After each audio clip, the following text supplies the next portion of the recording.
বঙ্গজয়ে চাঙ্গা বিজেপি। আজই দিল্লি ফিরছেন বিজেপির সুনীল বানসাল। কেন্দ্রীয় নেতৃত্বের সঙ্গে দফায় দফায় বৈঠকে বাংলায় মুখ্যমন্ত্রীদের মুখ নিয়ে আলোচনা হওয়ার সম্ভাবনা।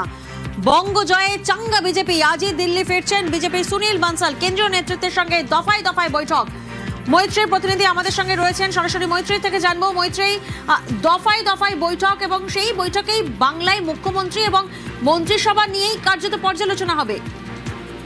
দেখো, হ্যাঁ, এখনো পর্যন্ত যেটা জানা যাচ্ছে যে আজকেই দিল্লি ফিরছেন সুনীল বানসাল। তার উপরেই কিন্তু বিশ্বস্ত দায়িত্ব দেওয়া হয়েছিল বাংলাকে শুধরানোর, এবং আজ থেকে প্রায় 4 বছর আগে সেই দায়িত্ব সুনীল বানসালকে দেওয়া হয়েছিল।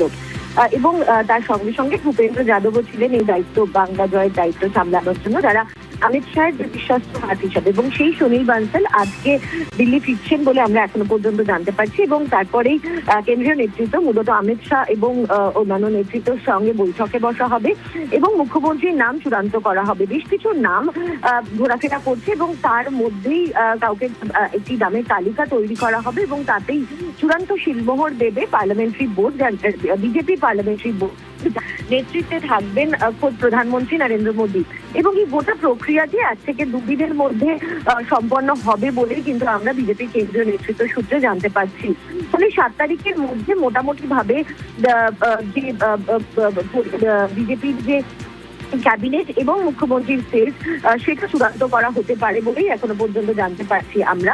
এবং সেক্ষেত্রে দাঁড়িয়ে পার্লামেন্টারি বোর্ডের তরফ থেকে একবারে অনুমোদন দেওয়ার পর অবজারভার যিনি দায়িত্বে রয়েছেন তিনি বাংলায় যাবেন এবং বিধায়ক দলের সঙ্গে বৈঠক করে সেই নাম ঘোষণা করা হবে।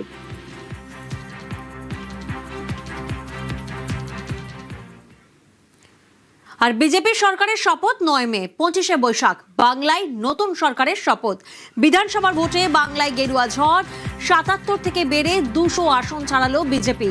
প্রথমবার নিরঙ্কুশ গরিষ্ঠতায় পদ্ম শিবির।